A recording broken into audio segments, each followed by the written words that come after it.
dari saya sebagai Muhammad Ridwan Alimuddin, dan nanti teman-teman lihat apa hubungannya, terus kenapa ini tidak bisa dipisahkan.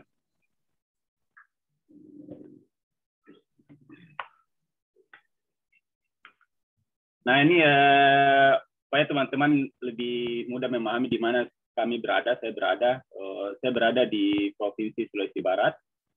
Ibu kotanya itu Mamuju. Dulu sebelum tahun 2004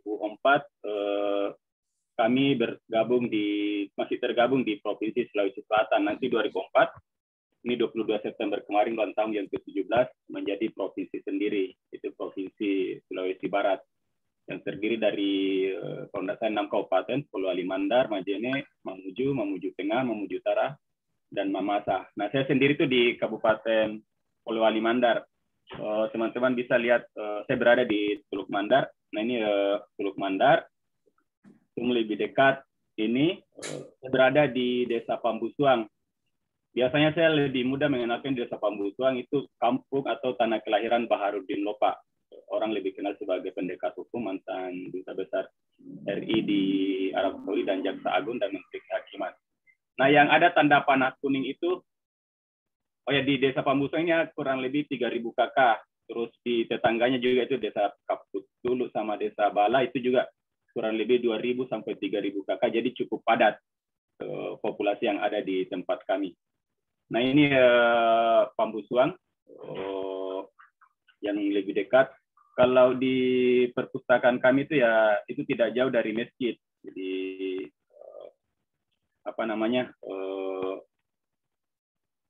kami memang terletak di desa pesisir, tapi saya sendiri itu kampung kelahiran saya itu di Tinambung, 5 kilo dari Pambusuang di Muara Sungai. Nah, kebetulan saya sekarang tinggal bersama mertua, karena istri saya itu satu-satunya perempuan, jadi tinggal di sini.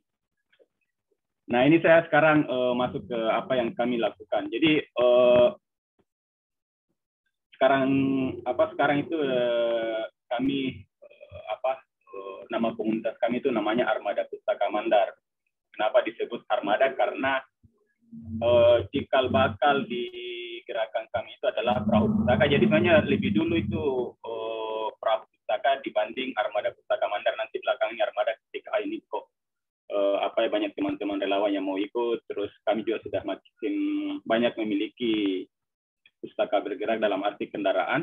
Jadi lebih tepatnya itu kami sebut sebagai Armada. Jadi diawali perahu pustaka Patengal Loang, terus Becak Pustaka, TV.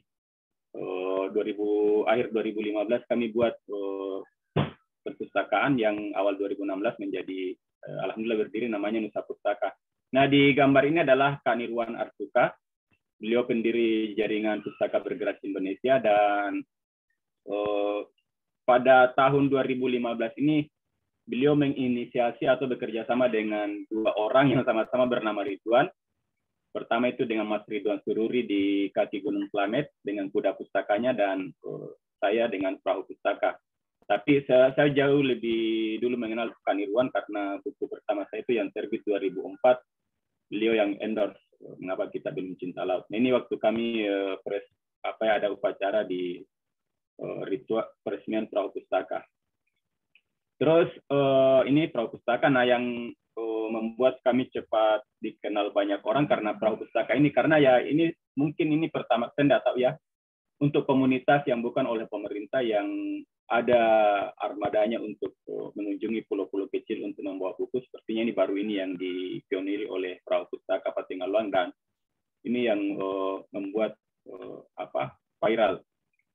Nah, ini armada pustaka yang kami punya, becak pustaka, terus ada motor, ada bendi juga,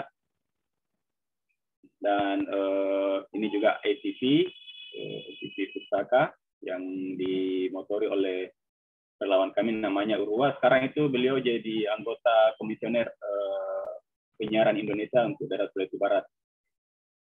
Dan seperti yang saya sampaikan tadi, ketika kami sudah ini kan saya sendiri waktu saya balik dari Jogja, saya membawa koleksi buku kurang lebih 3.000 buku. Saya balik 2006. Dan ditambah lagi donasi-donasi buku. Waktu kami buat perahu pustaka ini kan banyak donasi karena orang lihat di televisi, di media apa semua, langsung banyak kontak. bagaimana kalau mau sumbang buku. Nah ini kan rumah mertua saya itu jadi penuh dengan buku. Nah kebetulan ada juga tanah kosong yang punya mertua juga, yaitu yang di situ saya membuat tempat yang nanti tempat menampung buku yang belakangan saya beri nama Nusa Pustaka. Terus kalian sebagai museum, karena di tempat ini juga ada banyak artefak kemaritiman, baik replika perahu maupun benda-benda yang yang berkaitan dengan kemaritiman. Karena sebelumnya niat awal ini perahu pustaka, saya terinspirasi itu dari rumahnya Bang Jeje Rizal di Beji di Depok, komunitas bambu. Itu rumahnya itu sebagian besar itu terbuat dari bekas kayu-kayu bersejarah. Ada rel kereta api yang tua, terus yang lain-lain. Dan dulu itu saya bilang, saya mau juga buat Bang perpustakaan yang terbuat dari perahu-perahu bekas. Tapi ternyata waktu buat perahu Nusa Pustaka ini membutuhkan banyak kayu. Di sisi lain perahu bekas itu tidak seberapa kayunya, jadi ya membuatnya dari bahan baku yang baru. Nah ini Nusa Pustaka, kalau kita waktu proses pembangunan tampak dari udara. Dulu itu awal-awal itu kami menggunakan, karena uang saya itu masih belum cukup untuk membuat secara, jadi masih tradisional, menggunakan bahan baku yang banyak dibuat oleh warga di sini, terus lebih murah juga, dan ya unsur anunya itu lebih kelihatan. Tapi ini harus diantisipasi, karena di dalamnya ini buku, ya paling tidak itu harus tidak masuk air hujan. Nah nanti belakang ketika ada uang lagi, ya saya ganti dengan triplex, terus lapisi dengan cat anti air, jadi koleksi buku dan lain-lain itu tidak basah kalau hujan. Nah ini yang membuat kami cepat viral itu, ya seperti saya sampaikan tadi, karena ini perahu, dan ini kan laut itu identik dengan sesuatu yang menantang, berbahaya, jadi orang itu ya beranggapan, oh ini perahu pustaka, ini berani sekali atau apa kan. Nah itu yang membuat unik. Tentu beda kalau mobil pustaka kan, karena ya sudah banyak. Nah ini yang ada yang unik dan di laut pula, yaitu yang membuat orang jadi cepat menarik perhatiannya. Ini foto di perahu pustaka di salah satu media jaringan MNC, Koran Sindo Makassar, waktu berlabuh di Pantai Losari. Lalu ya media sosial juga itu sangat berpengaruh, karena kegiatan kami kan ya saya sering posting ke medsos, jurnalis lihat, dan kebetulan saya juga jurnalis tergabung di Aliansi Jurnalis Independen. Teman-teman tahu kegiatan saya itu tanya dan membantu memperkenalkan apa yang kami lakukan ke masyarakat khalayak. Jadi ya itu yang mempercepat media sosial dan pemberitaan di media mainstream, dan apa yang diberitakan di media konvensional itu kami posting lagi ke media sosial. Jadi amplifikasinya itu cukup luar biasa. Dan saya sendiri ya ini nanti berkaitan dengan modal sosial saya ketika membuat komunitas ini. Jadi sebelum kami membuat komunitas Armada Pustaka itu 2015, jauh sebelumnya itu sejak 2004 sampai 2013 itu ya saya hampir tiap tahun menerbitkan buku.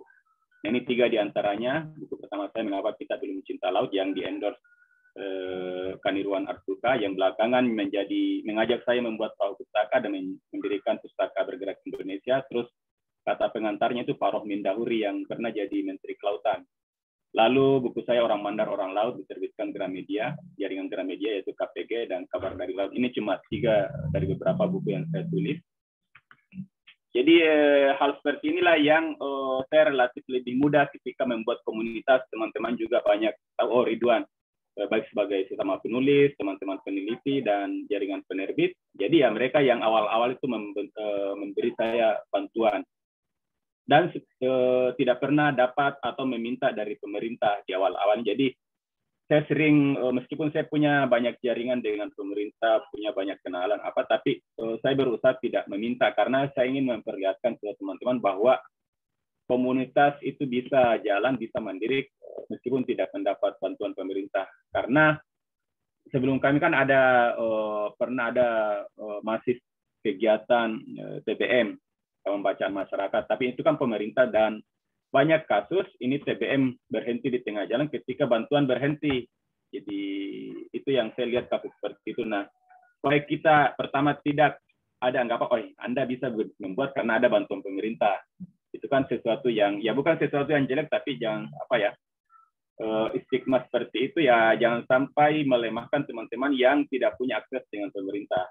Terus kedua ya karena saya sebagai wartawan juga dan banyak juga terlibat di kegiatan advokasi lingkungan hidup, karena tidak ada bantuan pemerintah dan apa ya, saya bisa lebih mandiri. Jadi tidak ada konflik kepentingan di dalam saya berkegiatan. Terus, nah ini yang banyak membantu kami memperkenalkan seperti tadi Kanirwan Arsuka, Aan Mansur. Kalau teman-teman pernah nonton film Ada Apa Dengan Cinta 2, ini Aan Mansur ini sahabat saya itu dia yang menulis puisinya lewat buku New York apa ya, yang tentang New York itu saya lupa persis judulnya, Ada Apa Dengan Cinta 2, dia nulis puisinya. Ini waktu dia baca puisi di Nusa Pustaka.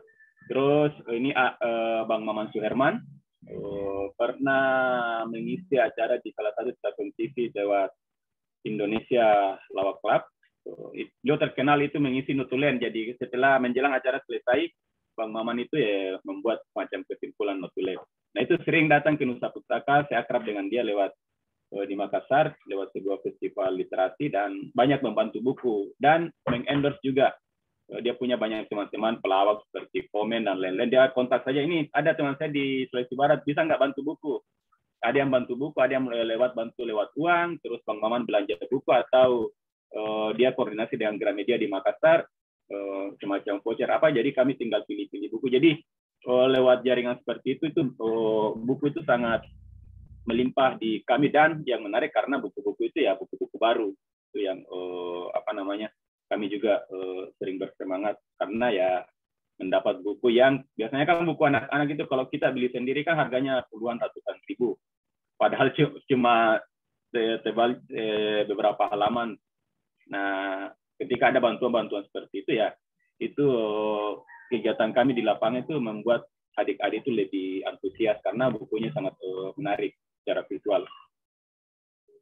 Nah, pernah juga datang Bang JJ Rizal, yang sejarawan dari yang ahli tentang Jakarta maupun yang itu. Ini diskusi di samping Prof. Pustaka di beberapa tahun tahun 2016 atau 2017. Lalu ya ini Bang Maman Suherman seperti saya sampaikan tadi. Terus ini ya kegiatan kami di lapangan, baik di pesisir Pulau Sulawesi maupun di pulau-pulau kecil di lewat Prof. Pustaka. Nah ini yang saya penekanan di awal, yang sedikit banyak membedakan kami dengan komunitas literasi adalah kami itu bukan cuma melapak. Karena awal-awal kan ketika ini viral kegiatan membawa buku, banyak yang salah paham beranggapan bahwa komunitas literasi itu ya cuma pergi bawa-bawa buku seperti itu. Ini bukan, karena ya saya biasa membuat apa ya semacam sarkas di sini bahwa ya biar orang buta huruf pun ya bisa juga bawa buku kalau cuma sebatas bawa buku. Jadi kegiatan literasi yang membawa buku itu cuma bagian kecil dari secara besar apa itu gerakan literasi. Dan ketika kita sudah sadar bahwa gerakan literasi itu bukan cuma melapak, itu kita mudah beradaptasi. Kalau misalnya beberapa waktu lalu kan waktu awal-awal pandemi, ketika kita tidak bisa membawa buku ke kampung-kampung, ke pesisir, ke pulau kecil, ya di Nusa Pustaka ya kami buat semacam live itu beberapa edisi, nanti teman-teman bisa cek langsung di YouTube kami itu ya bincang corona, jadi semacam edukasi juga. Jadi kami live di YouTube, di Facebook, terus kami punya teman juga yang memiliki jaringan TV kabel yang langganannya itu ribuan kakak di kabupaten kami, itu bisa melihat apa yang kami siarkan itu di televisi, yang bukan disiarkan TV nasional tapi jaringan TV kabel antar kamu. Jadi memang ada betul-betul kabel itu yang membentang dari satu rumah ke rumah, terus macam ada pusat yang kemudian menyebarkannya lagi, itu kami manfaatkan juga. Nah ini kegiatan-kegiatan yang kami laksanakan di Nusa Pustaka, alhamdulillah ini belakangan ini sangat bermanfaat karena ini menjadi ruang publik. Kalau kami yang teman-teman lihat kampung kami kan cukup padat, nyaris tidak ada ruang publik yang bisa dimanfaatkan oleh masyarakat seperti kami ya. Paling masjid pun ya tidak sebebas apa kalau ruang gedung juga tidak ada. Jadi pustaka ini menjadi sarana buat kami untuk berbagi, baik lewat kegiatan beda buku maupun yang lain-lain. Teman-teman juga yang tidak punya tempat untuk tapi dia mau memperkenalkan karyanya, ya bisa di tempat kami. Ini juga diskusi buku, pemutaran film, siswa Sanawiyah SMA datang ke tempat kami, selain pinjam buku juga kalau ada materi-materi khusus yang bisa saya sampaikan, ya saya diminta jadi pembicara. Lalu juga ini kegiatan bersama PAUD tentang dengan penerbit kalau mau meluncurkan bukunya dan yang lain-lain. Dan biasa juga komunitas kami itu yang logonya itu baca, itu ya diminta untuk terlibat di kegiatan teman-teman di luar, baik saya sebagai pembicara maupun pendukung acara itu sering kita lakukan. Jadi ada banyak hal yang kami lakukan yang itu menjadi peran kami di masyarakat. Jadi apa ya, ada sumbangsi dari di kegiatan literasi dan kegiatan bersosial. Dan selain yang saya sampaikan tadi penekanannya, selain seperti tadi berbagi, dan kami juga memproduksi pengetahuan, dan saya melibatkan teman-teman relawan saya, Armada Pustaka Mandar. Ini kami ada kegiatan ekspedisi Nusa Mandar. Kebetulan ada cita-cita pribadi saya itu semua pulau yang ada di Sulawesi Barat itu tidak sampai 40 itu saya mau kelilingi dan saya dokumentasikan. Alhamdulillah 90% sudah. Jadi, dan saya bawa teman-teman, kebetulan saya punya kayak karet 2 itu ya kami pakai menjelajah pulau-pulau kecil terus dari satu tempat ke tempat lain. Dan itu menjadi kesempatan teman-teman relawan yang ikut itu membaca dalam arti lebih luas. Kalau di apa ya, kalau di agama Islam kan ada ayat-ayat yang di dalam Al-Qur'an, ada yang di alam. Jadi membaca alam itu ya bisa dilakukan seperti ini juga. Nah, ini ya saya sampaikan, ini kebetulan ada paparan saya juga beberapa waktu lalu saya diminta berbagi dengan di alma mater saya, baik pada alumni Perikanan UGM maupun mahasiswa tentang kegiatan saya. Jadi itu saya masuk kuliah di UGM itu tahun 97. Saya kuliah hampir 10 tahun dan tidak selesai. Saya sudah KKN apa karena saya tidak selesai karena saya dapat regulasi sudah dibatasi masa kuliah. Kalau dulu kan ya ada yang senior saya itu kuliah 10 tahun, 12 tahun, malah saya itu 9 tahun dan saya didapat itu mahasiswa kalau tidak salah itu harus selesai 5 sampai 6 tahun. Jadi saya tinggal 2 mata kuliah saya itu yang karena saya itu tidak terlalu apa ya di matematika sama kimia jadi terus, dan saya memang agak malas karena kalau masuk kuliah itu ya saya mending pergi jalan-jalan kampung nelayan atau apa. Dan saya dikasih pilihan mau mengundurkan diri atau di DO, ya saya mengundurkan diri dan itu ada transkrip nilainya. Terus 2006 saya pulang setelah gempa bumi karena itu ada desain kuliah waktu itu yang wisuda. Dan waktu kuliah saya aktif di selain riset-riset pribadi juga aktif di unit selam. Nah, ini beberapa buku yang saya tulis, nanti teman-teman bisa lihat nanti Mbak Uga bagi materi ini. Mengapa kita Bintang Cinta Laut 2004, terus yang sekarang saya kerja ini tentang penyu, dan yang 2 yang terakhir tentang kota tua dan tentang ada namanya Gandang Dewata itu. Dan tadi juga apresiasi ini 2000 berapa ya di koran HTP Selatan saya ditulis itu 17 tahun riset maritim. Dan apa yang saya lakukan sekarang itu ya sangat mirip dengan apa yang di perguruan tinggi, Tridharma perguruan tinggi. Jadi meskipun saya tidak ada semacam slogan atau apa, tapi apa yang saya lakukan itu ya pendidikan, pengajaran, penelitian, dan pengembangan dan pengabdian kepada masyarakat. Jadi sebenarnya ini esensi dari literasi juga.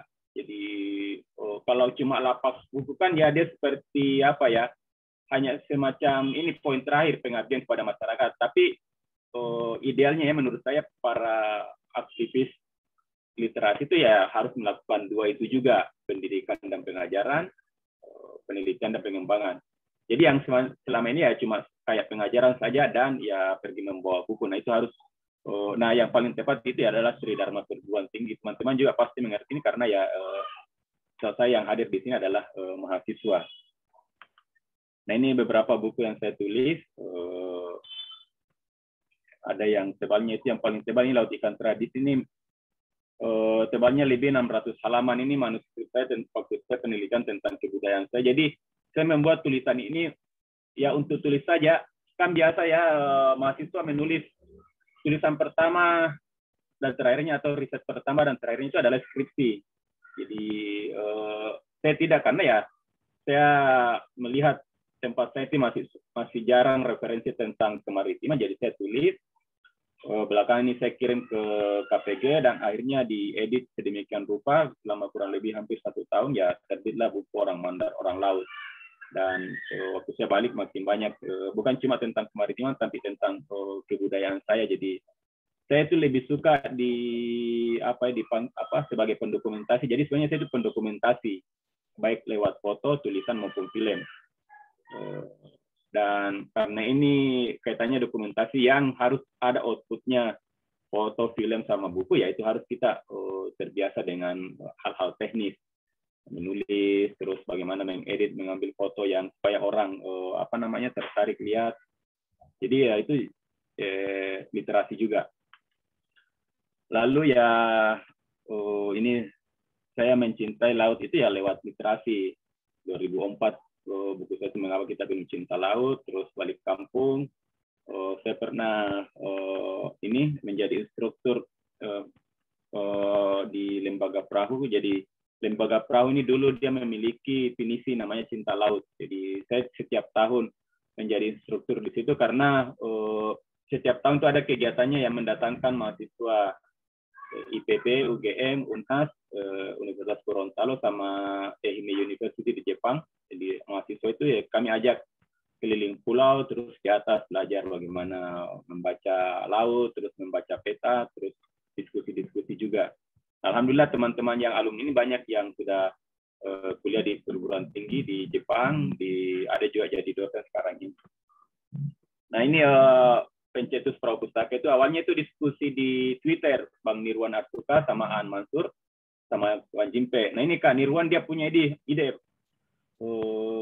ini saya membuat perpustakaan terapung. Singkat cerita, teman-teman kan kenalnya saya itu sebagai peneliti maritim, peneliti perahu, langsung bilang, kalau perahu itu Ridwan saja. Nah kebetulan Kak Nirwan tahu saya, langsung diajak diskusi. Singkat cerita ya, minggu depannya itu ya langsung Kak Nirwan kirim uang 25 juta buat perahu, dan akhirnya Juni-Juli itu ya selesailah perahu pustaka yang diluncurkan di Makassar International Writers Festival yang dimotori oleh Kak Lili, dan kebetulan temanya Patingal Loang, ya saya beri nama juga Patingal Loang. Patingal Loang itu teman-teman adalah Perdana Menteri di Kerajaan Guatalo yang waktu itu menguasai banyak bahasa asing. Dan dulu itu ada globe bola dunia, cuma ada 2 yang memiliki di dunia. Dia satu sama satu di Eropa, dan lupa namanya. Yang jelas dia sangat mencintai ilmu pengetahuan, dan itu menginspirasi saya untuk menjadikan nama perahu pustaka itu ya Patingal Loang. Nah, ini perahu pustaka Patingal Loang di waktu di Majene. Nah ini kegiatan literasi kami itu tidak harus menggunakan perahu pustaka. Jadi waktu saya berlayar ke Australia kurang 2 tahun yang lalu, selama 40 hari dari Makassar ke Australia, kami singgah juga di pulau-pulau kecil. Jadi kami membawa buku, kami banyak menerima bantuan buku, dan itu kami gunakan juga seperti melapak baca. Terus kalau ada komunitas di situ kami sumbang buku yang disumbangkan oleh para donatur. Nah ini liputan majalah Tempo tentang pelayaran kami, dan di dalamnya itu ada kegiatan berita tentang literasi yang kami lakukan ini di majalah Tempo edisi 2020. Terus ya ini seperti yang saya sampaikan tadi, itu saya dikenalnya itu sebagai pendokumentasi maritim. Jadi waktu 2011 atau 12 ini profil saya itu ada di majalah Kompas. Jadi wartawan Kompas datang ke kampung saya membuat profil, dan ini. Jadi awal-awalnya itu saya lebih banyak di sini pendokumentasian maritim. Nah, karena aktif di pendokumentasian yang menerbitkan buku, terus banyak film-film di YouTube dan tulisan-tulisan lepas yang banyak dijadikan referensi. Nah, ketika ini sudah beberapa kali pemerintah menyediakan kegiatan besar yang bertema maritim, ya saya selalu diajak. Ini waktu ada pameran jalur rempah di Museum Nasional, saya diminta untuk membuat replika perahu rempah. Saya meminta tukang di sini.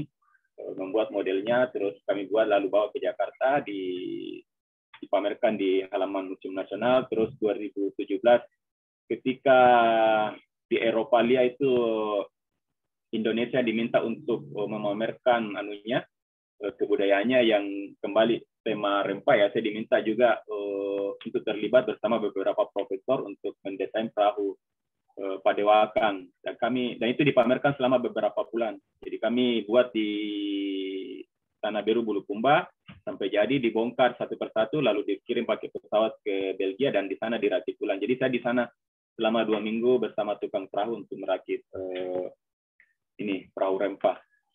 Terus, nah ini kembali saya tekankan, kami itu berusaha selalu memproduksi pengetahuan. Yang penting berkegiatan dulu sambil jalan ini untuk proses penulisannya. Seperti saya sampaikan tadi, sekarang ini saya cicil-cicil tulisan tentang penyu, tentang pulau-pulau Sulawesi Barat. Terus saya juga beberapa buat PDF tentang kebudayaan maritim, misalnya ini bajak laut. Dan ini di Nusa Pustaka ya, koleksi yang kami andalkan itu adalah koleksi kemaritiman. Jadi ada cita-cita di saya itu ya, kalau orang cari buku maritim ya itu larinya ke Nusa Pustaka, atau di benak orang itu buku di Nusa Pustaka. Dan alhamdulillah itu ya mulai terjadi. Ini di pemberitaan, terus ya apresiasi banyak pihak, diundang Pak Jokowi ke Istana Negara bersama 30 pegiat literasi di Indonesia, dan Mbak Najwa, terus di endorse juga ini Gunawan Muhammad. Dan pernah juga tentang perahu pustaka ini menjadi film dokumenter di TV5 di Australia, di Prancis dan Kanada. Kami itu dibandingkan dengan perahu pustaka yang ada di Eropa. Jadi sangat kontras. Kami itu di kampung banyak sampah, terus pakai perahu kayu lewat laut. Kalau di Eropa itu saya lupa nama negaranya, itu pakai perahu yang cukup canggih, terus bersih. Jadi itu diperlihatkan yang terjadi di Asia Tenggara sama di Eropa. Saya juga posting-posting sesekali tentang pengetahuan di media sosial saya. Jadi kalau teman-teman lihat postingan saya di media sosial, ya bukan, ya banyak juga selfie-selfie, tapi ada banyak juga pengetahuan kecil yang selain menjadi arsip saya pribadi. Kalau misalnya ada saya mau cari, saya langsung itu cari. Ada juga menjadi informasi awal buat teman-teman. Jadi nanti teman-teman bisa lihat di Instagram saya apa yang saya posting di situ.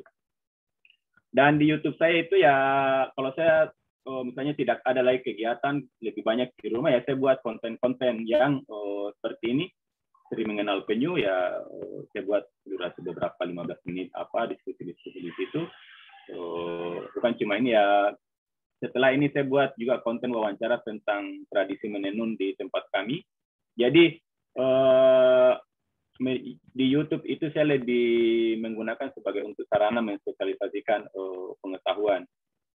Meskipun ya subscribernya lebih 30.000, tapi ya saya tidak, sampai saat ini saya tidak untuk mengambil atau berusaha ada monetizing di situ, karena pertama ini ingin saya wariskan ke anak saya, itu YouTube saya. Terus kedua, apa yang saya lakukan, saya tidak mau ada motif terlalu dominan, motif ekonominya. Jadi jangan sampai ada Anda buat ini karena ya mau dapat uang di situ, jadi mau wawancara atau itu. Jadi saya berusaha untuk seminimal mungkin menghilangkan motif-motif seperti itu. Dan selain kolaborasi dengan individu berjaringan, juga kolaborasi dengan pihak lain. Kebetulan saya sebagai pembina di beberapa komunitas, salah ini 3 diantaranya Rintara Jaya, terus Sahabat Penyu, dan Sahabat Pesisir. Ini media bagi saya untuk mentransfer apa yang saya miliki dan mengajak teman-teman untuk berkegiatan di lapangan. Karena ya banyak di antara teman-teman ini tidak punya akses, misalnya dia mau naik perahu, ya tidak punya akses naik perahu dengan nelayan, ya saya bisa kenalkan, atau saya punya perahu saya bisa ajak. Jadi ini penting karena ya akan gagal juga kalau kita sebagai seorang lokal hero, tapi pengetahuan yang kita miliki ya cuma di diri sendiri. Idealnya kan itu harus kita transfer, itu harus diestafetkan dengan orang lain. Dan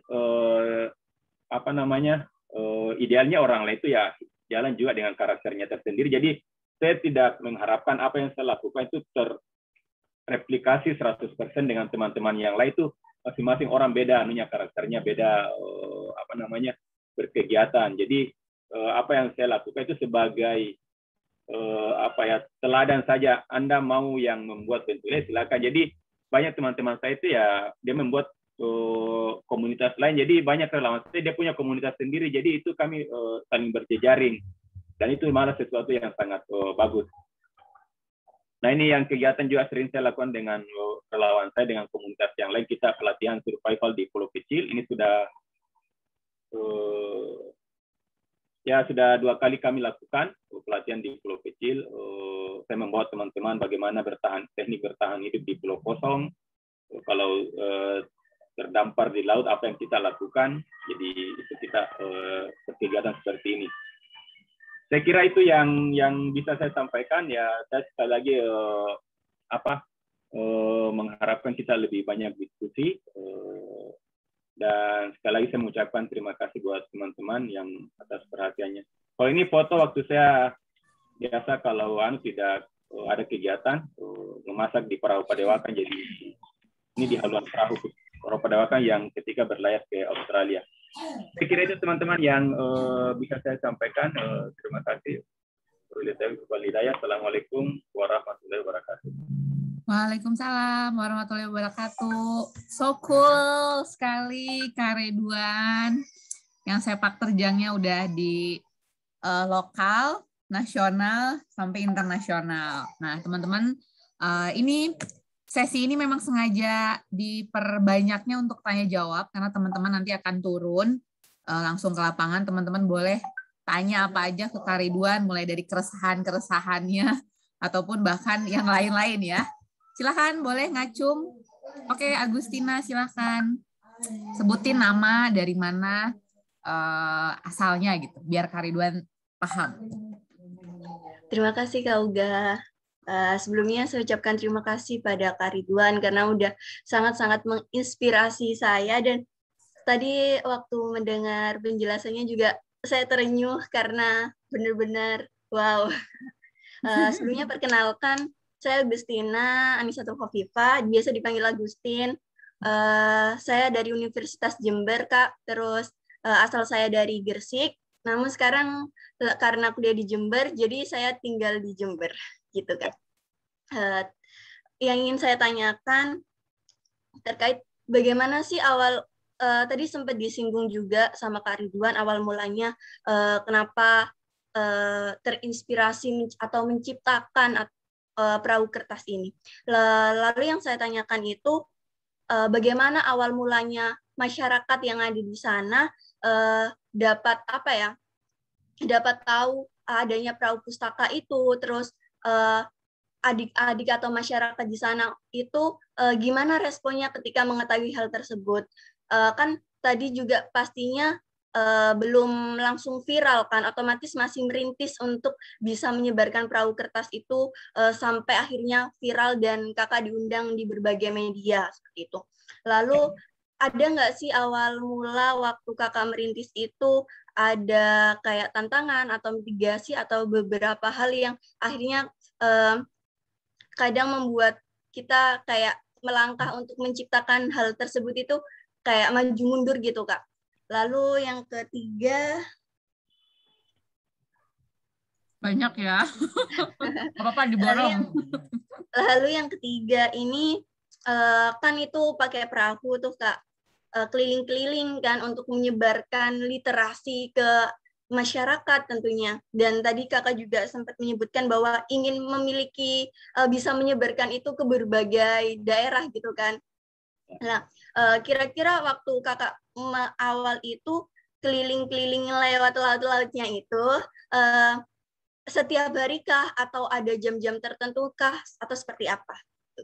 Karena menurut saya ini sangat-sangat unik sih, dan sempat dari materi-materi pembekalan sebelumnya tentang appreciative inquiry, pentingnya kita melihat aspek atau potensi. Jadi saya ke-trigger untuk wah ternyata penting nih untuk kita memahami potensi, karena dia dari kakak dengan menciptakan perahu pustaka ini kan sangat-sangat menarik, dan nggak semua daerah bisa memanfaatkan potensinya untuk dijadikan sesuatu hal yang bisa mengatasi bagaimana menyebarkan kebaikan untuk masyarakat yang mungkin dengan literasi adik-adik juga terpenuhi kebutuhan secara pendidikannya dan lain sebagainya. Terima kasih Kak Ridwan, terima kasih Kak Uga atas kesempatannya. Ya, langsung jawab ya. Ya, terima kasih atas pertanyaan. Jadi ini banyak sekali. Saya mulai dari mana ya? Ya, kebetulan saya pernah waktu saya mahasiswa itu, saya salah satu tempat yang saya suka itu adalah Pelabuhan Gersik. Jadi itu ada orang Mandar dulu di situ yang punya kapal, dan biasa saya nebeng dari Gersik itu ke Bawean, ke Masalembu dan tempat-tempat lain. Makanya itu saya agak malas kuliah karena lebih suka di lapangan. Jadi pertama ya, kami itu perahu pustaka itu tidak tiap hari, karena ini setiap kami berlayar itu kan kami membawa pelaut atau nelayan profesional, karena saya sendiri tidak bisa melayarkan perahu sendiri. Itu akan berbahaya, karena ya yang lebih tepat adalah yang orang-orang profesional. Jadi saya sering membawa 3 pelaut, yaitu kami gaji harian 100.000 per hari. Jadi bisa dibayangkan kalau 1 minggu itu sudah 3 juta budgetnya, karena ya gaji saja sudah 2 jutaan, BBM, terus dan lain-lain. Dan di tempat saya ini di Teluk Mandar cuma ada pulau yang berpenghuni tidak salah 3 atau 4. Nah, itu kan dekat sekali. Nah, yang sering kami datangi itu pulau-pulau di Makassar. Jadi sebenarnya kalau dilihat dari efektivitas atau apa ya, kalau kita berhitung uang ya, sebenarnya dengan perahu pustaka ini kurang efektif. Coba bisa dibayangkan dengan anggaran 3 juta itu kan bisa beli berapa buku. Terus bagaimana kalau buku itu yang kita belanjakan 3 juta, lalu kita bawa ke pulau dengan menggunakan transportasi yang lain. Naik motor dulu, atau mobil, terus tinggal nyebrang, itu kan jauh lebih mudah, lebih murah. Nah, ya kita tidak lihat di situnya. Karena meskipun ini bernilai tinggi biayanya, tapi ya kami bisa membawa teman-teman yang lain, teman-teman relawan yang jarang berlayar. Jadi hal seperti itu yang kami lakukan. Jadi ketika kami ada bantuan yang cukup untuk berlayar, ya kami pergi. Kebetulan juga cuaca bagus seperti itu. Dan kami tidak tiap hari, karena ya selain biaya tadi, ya juga lingkungan laut itu ya memang kadang tenang, tapi bisa jadi tidak beberapa lama kemudian ya angin ombak besar, angin juga. Jadi biasanya tuh kalau musim angin barat itu kami tidak berlayar. Jadi kami sering di musim timur yang airnya cuacanya lebih teduh. Jadi terus kalau ini misalnya 1 minggu ya dengan 3 juta itu paling kami itu bisa mendatangi 3 sampai 4 pulau. Karena misalnya dari tempat saya mau ke pulau-pulau kecil yang ada di Sulawesi Selatan itu butuh waktu 12 jam berlayar. Itu hampir sama kalau berlayar dari Kalimantan ke sini. Kalau ke Makassar lebih lama lagi 24 jam, hampir sama durasi pelayaran dari Makassar ke Surabaya menggunakan Pelni. Jadi hal-hal seperti itu yang tidak bisa membuat kami tiap hari, yang membedakan dengan apa yang terjadi misalnya di Eropa. Karena lewat perahu pustaka itu saya lebih ingin semacam inspirasi untuk teman-teman yang lain. Jadi ketika lebih banyak mendatangi pulau itu kan inspirasinya jauh lebih banyak orang. Tapi itu kelemahannya adalah tidak intens. Beda kalau misalnya saya fokus ke 1-2 pulau saja, pokoknya tidak kemana-mana, fokus ke pulau itu saja, itu ya ada kelebihannya, tapi ada juga kekurangannya.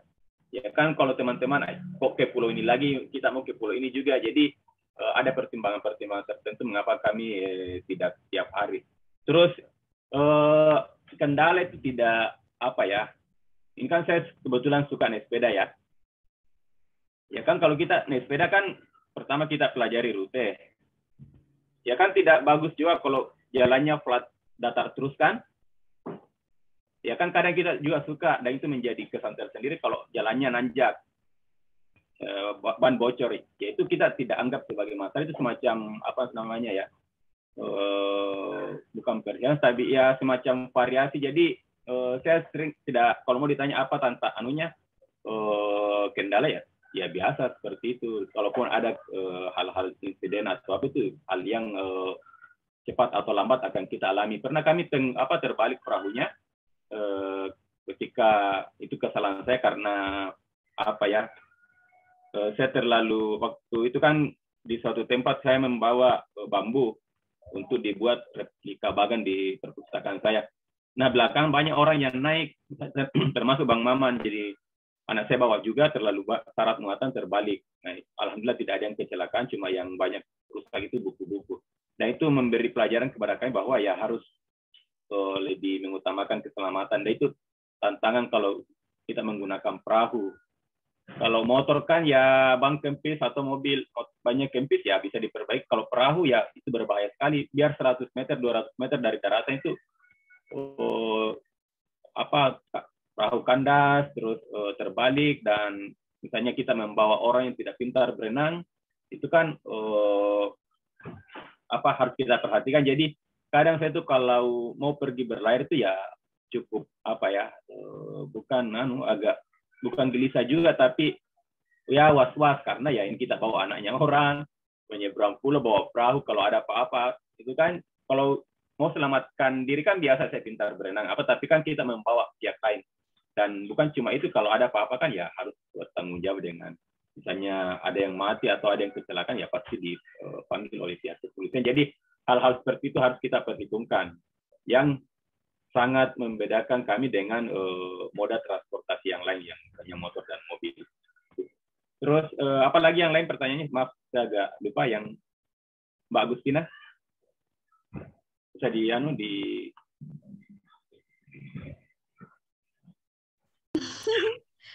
Saya lupa juga. Tadi jadwal.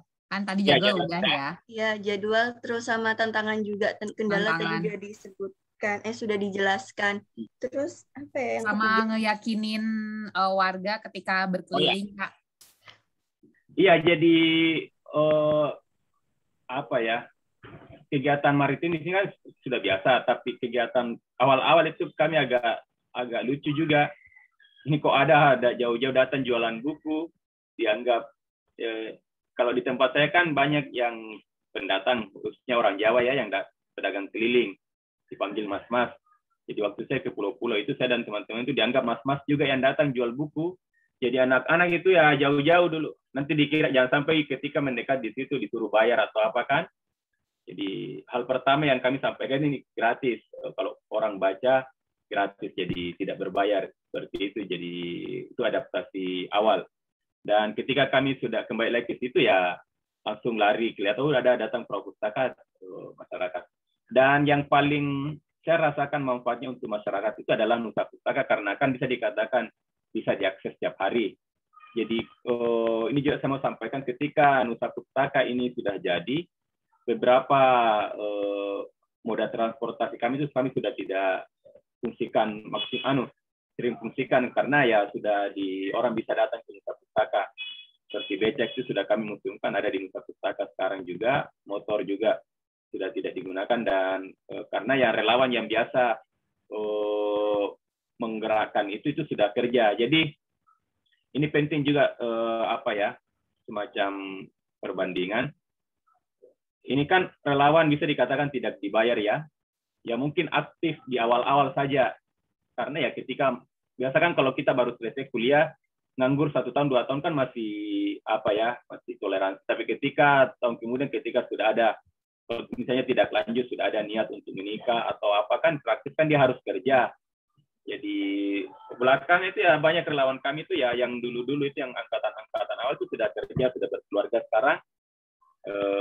Dan yang dulu menggerakkan ini bendi sama motor itu menjadi kurang. Dan kita tidak mungkin meminta dia untuk kalau dia sedang kerja atau ada kegiatan yang mendatangkan ekonomi. Jadi itu.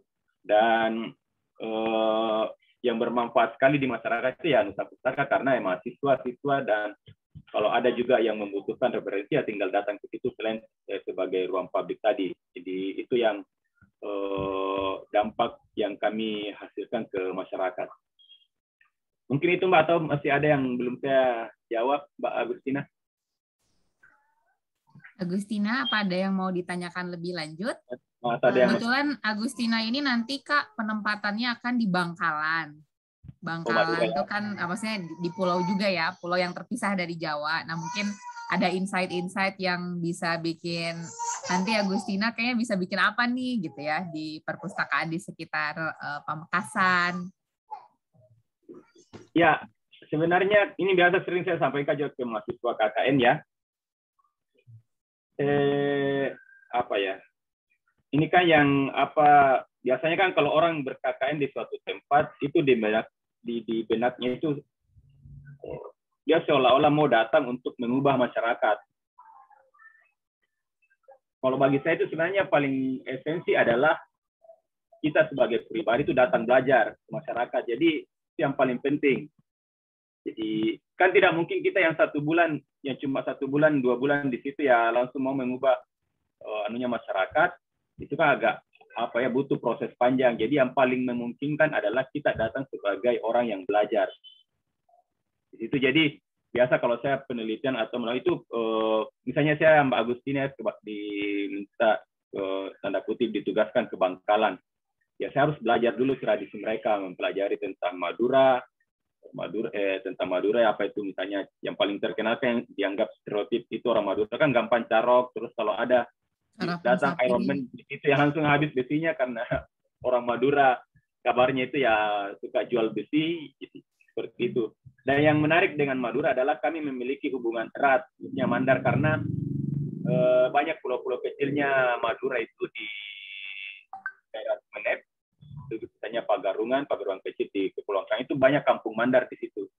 Jadi apa namanya hal-hal seperti itu kita datang sebagai pembelajar dan dari hasil belajar itu ya kita bisa lebih apa yang ingin kita lakukan itu ada landasan sosialnya, modal sosialnya, ada kalau di dalam kegiatan organisasi non pemerintah itu kegiatan itu harus partisipatif. Jadi bukan yang trickle down, misalnya ada top down dari kebijakan dari atas, orang masyarakat datang ini kok tiba-tiba ada seperti ini. Jadi idealnya itu apa yang aspirasi dari masyarakat. Jadi ya terus terang saya tidak bisa memberi karena pertama saya belum pernah ke Bangkalan, terus belum lihat masyarakatnya secara bagaimana.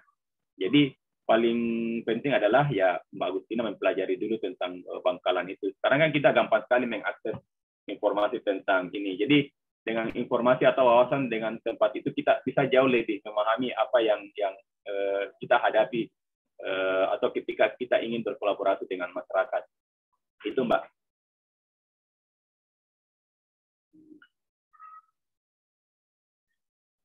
Baik Kak, terima kasih. Sudah terjawab ya Agustina? Boleh kalau mau tanya lagi. Sudah Kak, cukup. Mungkin teman-teman yang lain dulu deh. Oke, terima kasih. Silakan teman-teman yang lain yang ingin langsung bertanya. Mungkin yang agak mirip tuh sama kontur-kontur daerah Pamekasan, bukan Bangkalan tadi Kak. Maksudnya tuh Bangkalan, Sumeneb, Pamekasan. Gitu. Nah, teman-teman dari Pamekasan boleh langsung diskusi sama Kak Ridwan untuk tanya-tanya apa gitu. Di sini kita ada pustakawan Kak, mahasiswa-mahasiswa dari ilmu perpustakaan.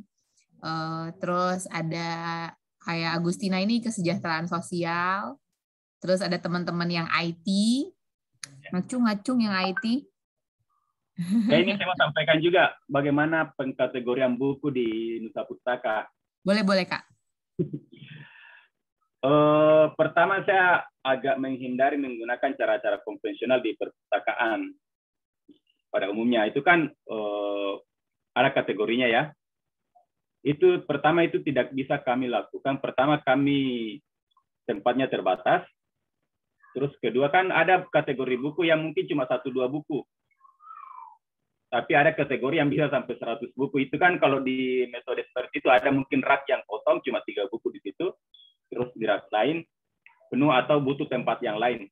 Itu yang agak susah kami lakukan dan saya juga karena banyak sekali bisa bayangkan kalau melabeli hampir 10.000 buku ini dengan label-label konvensional itu agak itu kan teknis sekali. Saya agak untuk melakukan itu pasti butuh waktu dan padahal ada banyak kegiatan yang lain yang saya lakukan.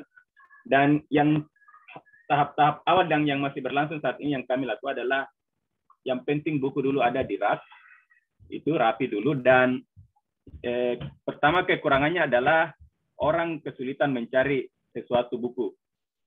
Itu ya, karena kalau misalnya dia cari buku ekonomi, mana raknya ini? Tapi ada yang ingin kami sampaikan, ingin misinya di situ, karena supaya dia serius mencari buku. Dan bisa jadi yang tadinya dia cari buku ekonomi, ketika dia pergi ke rak, oh ternyata ada buku ini yang tiba-tiba buku budaya, yang tadinya buku dia mungkin tidak niat untuk cari, tapi matanya di situ, ya sudah bisa seperti itu. Dan kedua, karena kami kekurangan tenaga kerja yang tiap hari bisa untuk mengatur, jadi ya biasa-biasa saja. Karena saya pernah coba metode yang agak terkategori itu, ya ketika ada anak-anak atau peminjam itu peminjam buku, ya dia kasih kembali ke tempat bukan sebagaimana mestinya. Jadi saya pakai yang penting rapi dulu di situ. Jadi di situ kelemahannya. Dan ini saya cobanya ada mahasiswa yang mau pengabdi, yang kebetulan di tempat kami ada universitas terbuka, ada jurusan perpustakaan di situ. Saya menunggu inisiatif dari mereka itu untuk melakukan pengabdian masyarakat. Jadi kalau ada misalnya ada tawaran yang datang langsung ke tempat kami, apa yang bisa kami lakukan, ya yang paling saya cita-cita itu ya membantu pengkategorian itu. Tapi saya menggunakan, saya lupa nama metodenya, kalau mungkin ada teman-teman dari Jogja, ada perpustakaan Gusmu, itu Muhyiddin M. Dahlan. Itu saya lupa istilahnya, dia mengkategorikan bukunya itu berdasarkan unsur-unsur, ada, saya lupa ya. Kalau berkaitan dengan air, itu agak menarik. Jadi dia tidak menggunakan konvensional, dia cuma berapa kategori itu ya. Dia itu agak masuk akal, karena kalau buku-buku ini, oh ini di sini bukunya. Saya lebih cenderung ke situ, karena lebih humanis pengkategorian bukunya. Beda kalau yang konvensional yang biasa digunakan di perguruan tinggi itu ya terlalu detail. Kalau buku ini ya memang kelebihannya kalau sudah ada tenaga kerja, ada apa ya, bisa menggunakan seperti itu. Jadi ya saya akan menggunakan metode yang seperti di Gusmu di Jogja. Dan juga ke depan nanti itu ya kami mungkin ya kalau ada sumber daya terus waktu untuk itu ya, untuk mengkoleksi buku kami itu ya sudah ada database-nya lewat barcode saja, atau yang lebih penggunaan teknologi informasi yang bisa memudahkan pengunjung untuk mengakses buku, baik dia berada di tempat lain maupun ketika datang ke perpustakaan. Itu, Mbak. Oke, jadi tadi mungkin ada yang pakai konvensional. Kalau kakak yang penting tadi rapi dulu.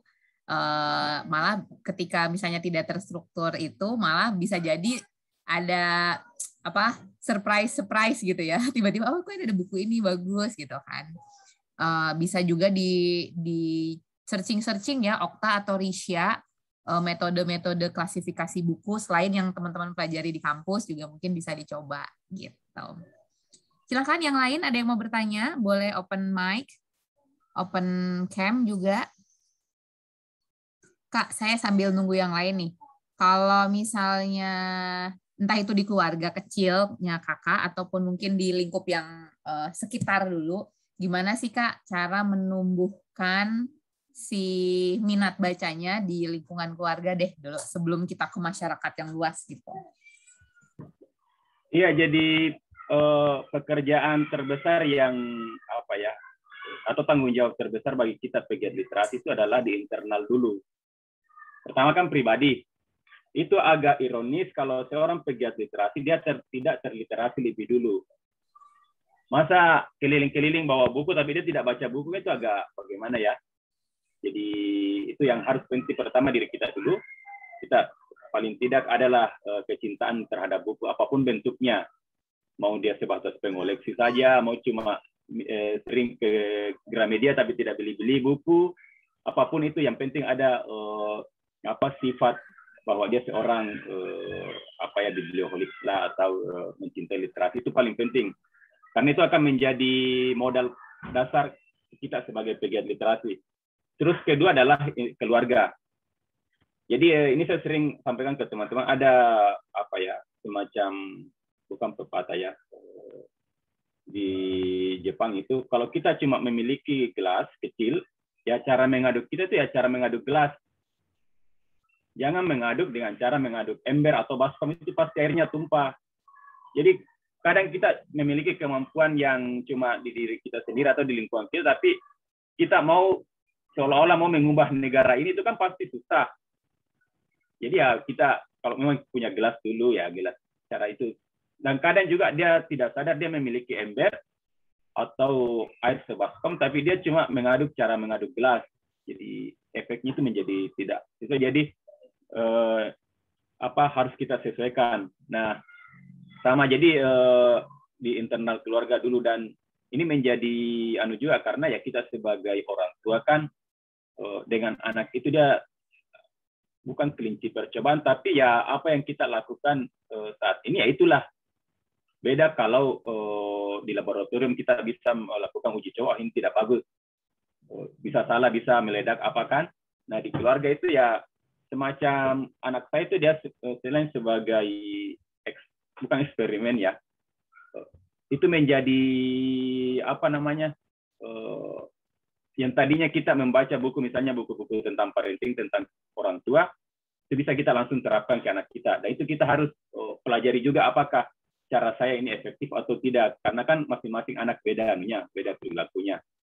Tapi yang paling penting yang saya sangat yakin itu akan bermanfaat adalah bagaimana terhadap si anak ini lingkungannya itu sudah dipenuhi dengan buku atau hal-hal yang berbau literasi.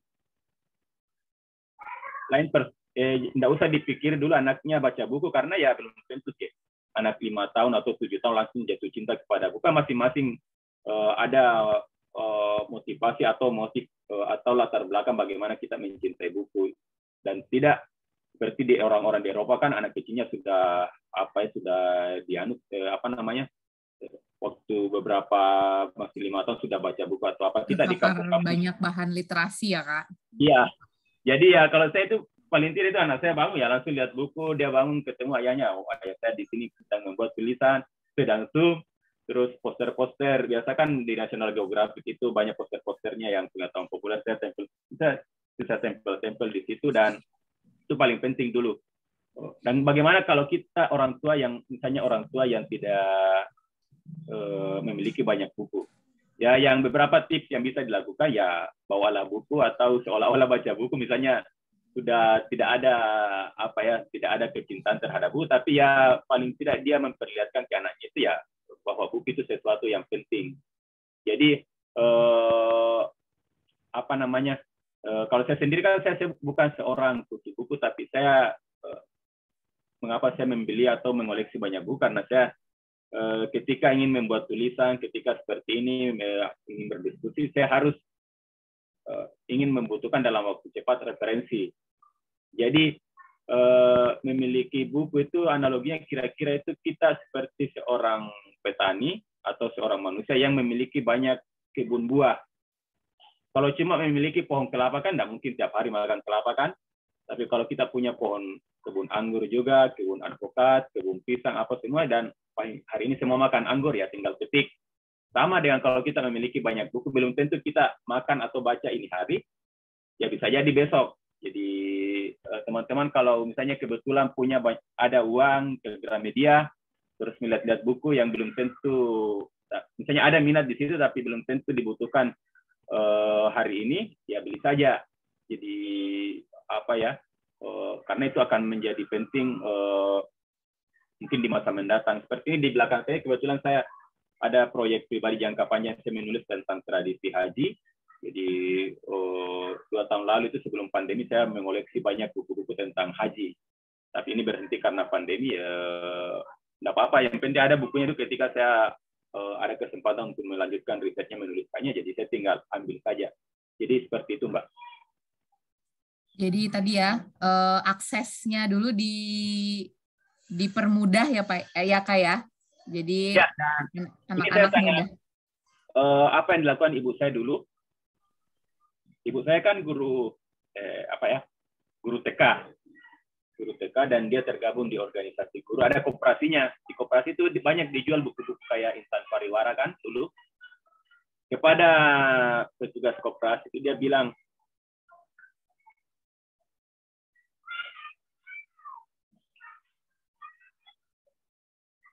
kalau anak saya ambil buku itu saya bisa buat bond sendiri. Bond itu kan kita cuma tulis di atas kertas bond, ambil buku ini berapa harganya, saya bisa tanda tangan sendiri. Jadi bisa bayangkan saya anak SD itu sampai saya sanawi itu saya terus berlangsung, itu saya bebas ambil buku di koperasi. Jadi hal seperti itu kan yang menjadi bahwa ya orang tua saya itu mengerti terhadap pengetahuan. Dulu dia sudah langganan Panji Masyarakat, terus majalah. Bapak saya itu ya setiap pagi karena dia seorang pengrajin, pembuat cincin dari emas dan dia harus tahu harga emas setiap hari, harga emas dunia. Itu dia selalu putar ketika pagi-pagi itu dia memberi makan ayam, dia gantung radio dan putar Voice of America, suara Amerika yang berbahasa Indonesia. Jadi kami anak-anak ini yang siap-siap pergi sekolah itu sudah terpapar wawasan dunia. Dulu kan ya sumber informasi cuma televisi dengan radio.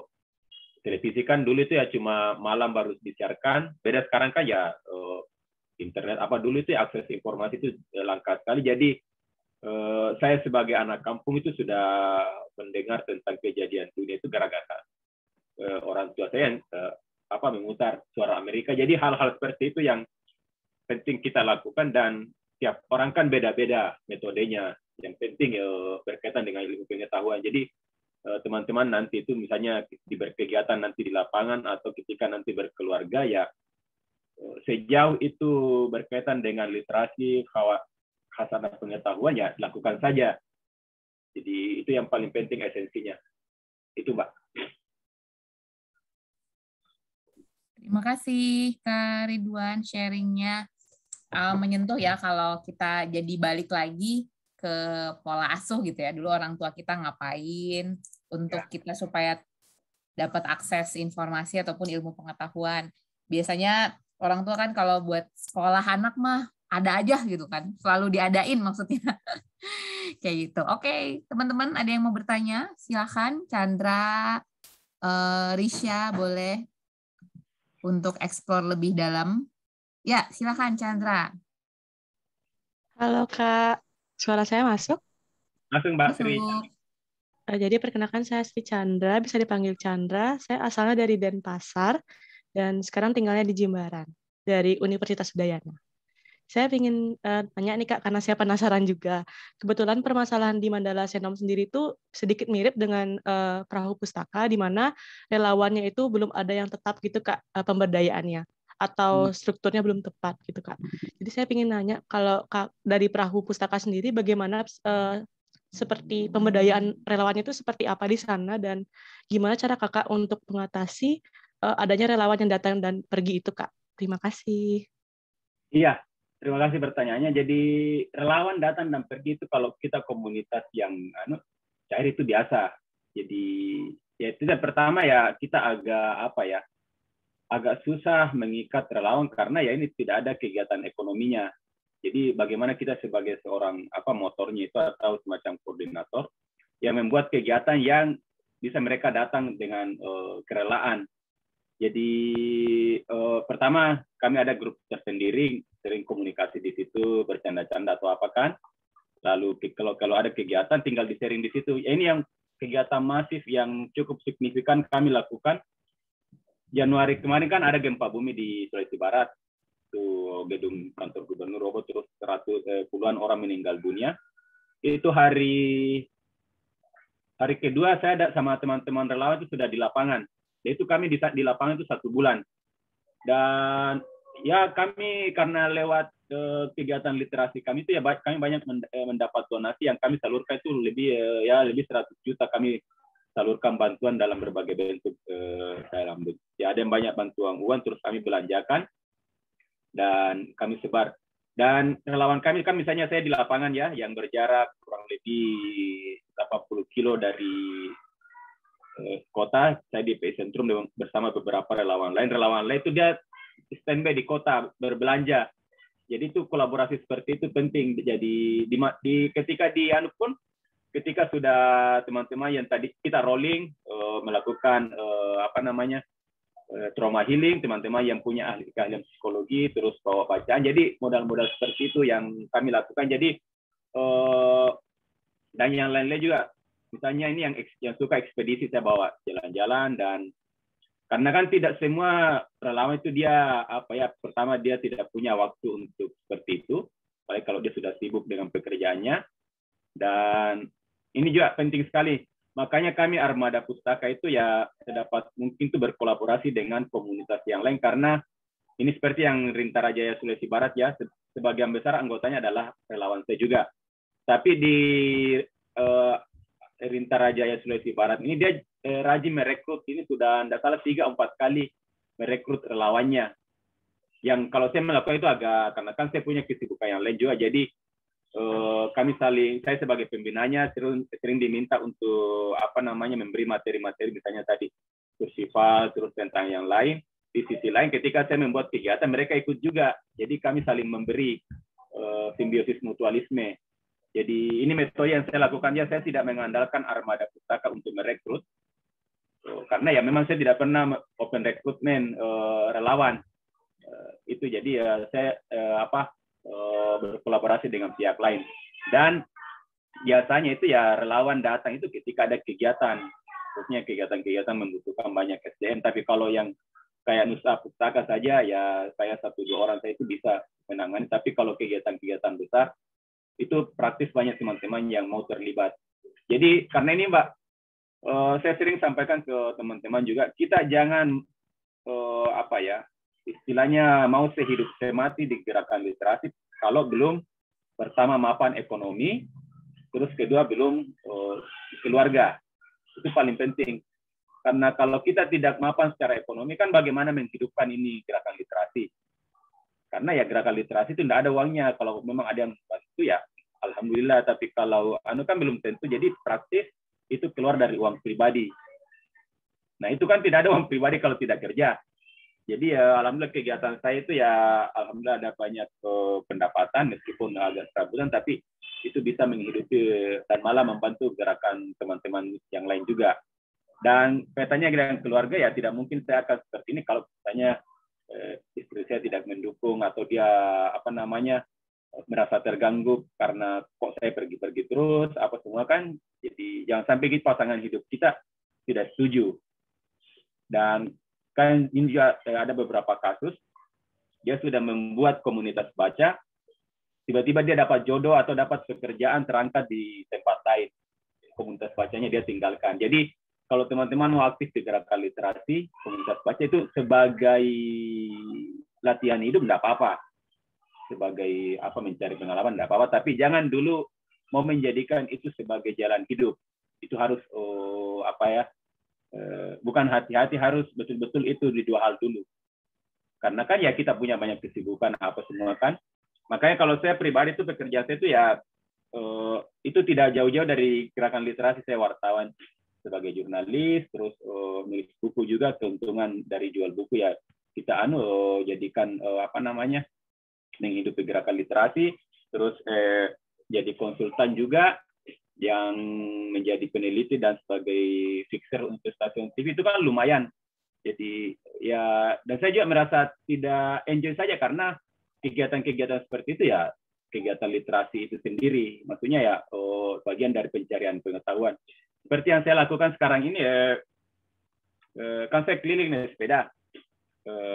Sebenarnya kegiatan utamanya adalah penelitian tentang Tamarindus indica, itu banyak di Madura, pohon asam Jawa, itu peninggalan Belanda. Dan waktu saya ke Australia itu kan banyak pohon asam Jawa di sana yang dibawa oleh pelaut-pelaut Makassar yang cari tripang.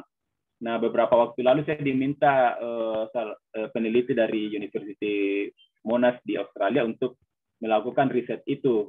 Dan itu ada bayarannya. Dan saya bilang, bisa nggak saya naik sepeda? Oh ya silakan. Jadi ya saya melakukan itu. Meskipun saya bisa melakukan dengan naik mobil atau naik motor tapi saya pilih naik sepeda karena ada tujuan tersendiri di situ. Misalnya saya lebih mudah memahami kontur alam, lebih bisa berpotensi untuk melihat aktivitas di masyarakat. Jadi paling penting itu Mbak, kalau apa yang kita lakukan itu kita cintai, ada passion di situ. Itu yang paling penting, karena ya banyak pekerjaan ya kita terpaksa melakukannya, bukan sebagai sebuah passion. Kayak sebagai PNS kan yang tidak, ya menurut saya tidak ada orang yang hobinya jadi orang kantornya yang cuma keluar masuk kantor, padahal di bedanya dia suka pergi jalan-jalan atau apa kan. Jadi saya itu ya enak sekali karena waktu kerja saya itu ya lebih banyak tergantung saya sendiri.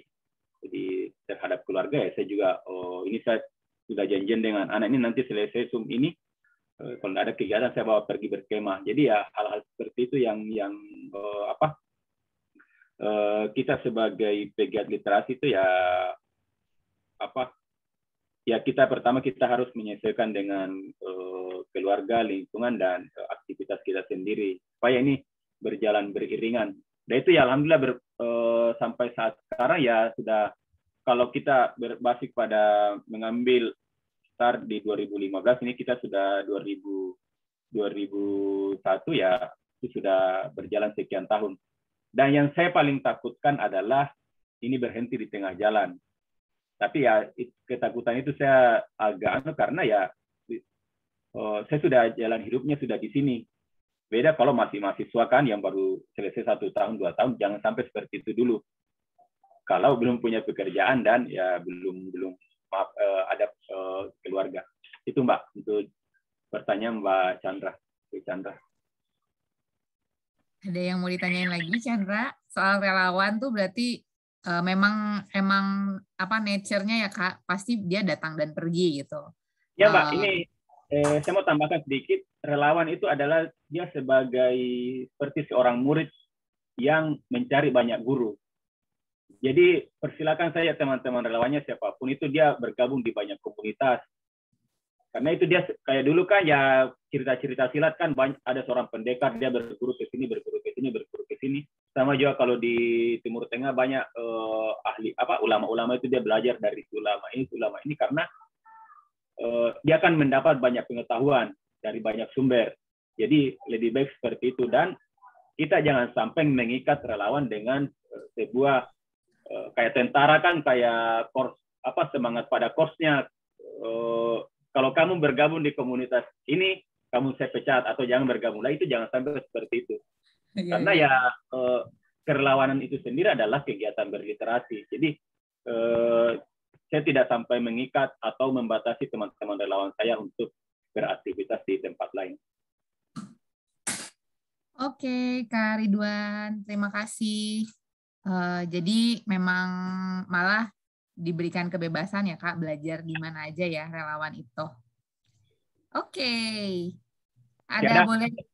Kenapa? Kenapa? Ya masih ada pertanyaan? Masih ada pertanyaan, kita masih punya 3 menit. Kalau nggak ada, saya coba rangkum sedikit ya Kak ya. Masih ada nggak nih yang mau nanya? 1 orang. Iya. Diganjilkan 3. Silahkan yang mau bertanya. Saya bertanya udah sih Kak, tapi saya jangan dihitung bertanya. Ada filosofinya itu, mengapa orang-orang Mandat suka angka ganjil, misalnya tangganya ganjil, terus yang lainnya. Karena harapannya itu rezeki yang datang menggenapi. Jadi ada filosofi. Jadi, ayo, siapa yang mau datang menggenapi jiwa saya lah, jadi promo. Nggak Kak, bercanda. Silahkan biar ada nanti yang datang menggenapi adalah rezeki ya. Jadi silahkan boleh 1 pertanyaan lagi, singkat. Ada yang mau bertanya? Yang laki-laki mana nih? Lutfi, Desh, Gani, Rian. Itu Mbak ya? Nggak ada ya? Sulawesi Selatan nggak ada. Sulawesi Selatan itu ada Sandra dan Denisha Kak dari UNM. Ada yang dari Makassar sama Palopo ya? Yo, nyapa dulu dong. Sapa Kak Ridwan nih. Tapi kegiatannya di Sulawesi Selatan juga? Kegiatannya di Cianjur sama Pamekasan tadi, Kak. Ayo silakan Denisha mau menyapa Kak Ridwan sekalian nanya.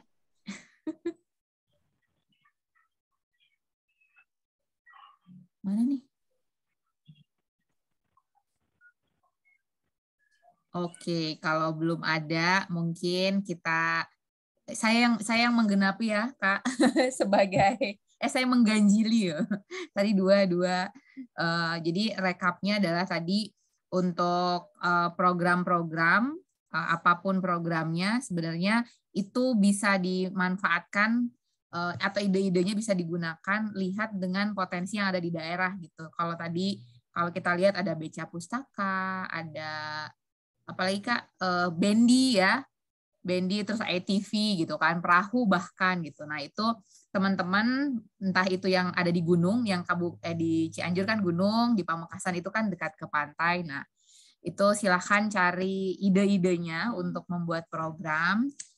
Terus juga tadi yang menarik yang saya lihat juga dari Kak Ridwan itu banyak sekali model sosial yang digunakan dan juga sosial media digunakan untuk menyampaikan message-nya ya Kak, pesan-pesannya gitu ya.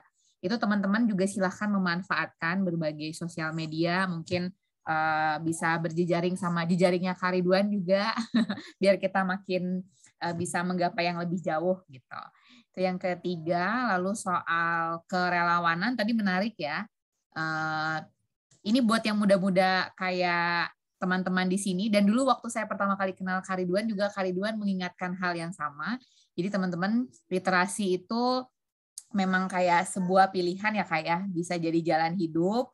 Tapi kalaupun memang memilih untuk jadi jalan hidup, tadi harus ada yang sudah terpenuhi nih dua halnya gitu. Baik dari ekonomi maupun juga ke keluarga gitu ya, relasi gitu. Jadi teman-teman tetap harus mengingat itu. Dan siap-siap hari Kamis ini Kak, mereka akan mulai bergerak masuk ke kampung-kampungnya masing-masing untuk menjadi teman literasi perpustakaan. Kayak gitu. Ya Mbak, ini saya tambahkan tadi yang ya. Boleh. Jadi teman-teman ya sedapat mungkin ya ketika berkegiatan itu dituliskan, didokumentasikan, karena meskipun kegiatannya itu misalnya tidak berhasil atau apa, tapi ketika dia berhasil di sebuah catatan, apalagi kalau misalnya ada kolaborasi nanti hasil-hasilnya itu dibuka, itu kan sudah luar biasa. Jangan sampai gagal dua-duanya. Jadi ini kan mungkin saya tidak tahu apakah sudah disampaikan atau tidak. Misalnya masing-masing orang ini ketika dia harus membuat catatan tertulis, terus dokumentasi apa kemudian dibukukan dan terbit, itu kan luar biasa Mbak. Itu sudah berhasil.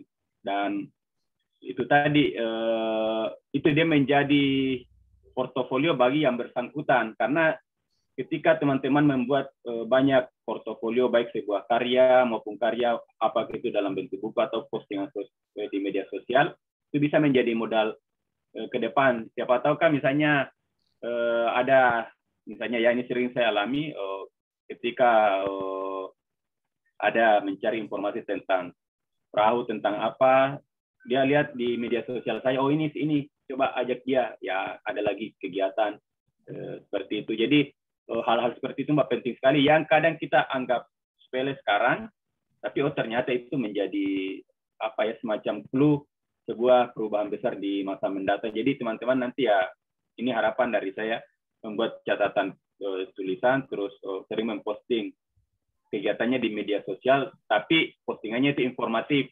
Ya enggak apa-apa fotonya selfie, tapi ada informatif tentang misalnya tradisi di Bangkalan, tentang hubungan antara Jember dengan Bangkalan yang sama-sama di tapal kuda atau di daerah panasnya Jawa Timur, itu kan bisa seperti itu. Itu Mbak, sekedar tambahan. Wah, siap. Harus kita eksekusi ya. Ya teman-teman, reminder nanti memang ada rencana kalau dari semua murid, semua guru itu kita kolaborasi sama sekitar 300 mahasiswa lainnya. Nah, ini kalau personally dari Sedekah Buku itu ingin mengumpulkan tulisan-tulisan dari kolaborator kayak donatur ataupun tadi yang pernah membawa buku kemana misalnya kayak gitu. Di sini ada Karati itu pernah ketemu sama Kakak di Makassar Festival ya Kak, Karati ya, kalau Karati masih ada. Jadi kayak kita mengumpulin semua tulisan-tulisan dari relawan-relawan. Silakan Karati mau menyapa. Halo Kak Ridwan, maaf nggak bisa open cam. Ya. Pernah ketemu di kegiatan Writers Festival di Benteng Rotterdam. Ya. Semoga bisa ketemu di lain waktu insya Allah sama Kak Ridwan. Baik, boleh teman-teman kita saya stop dulu. Kita boleh foto bareng.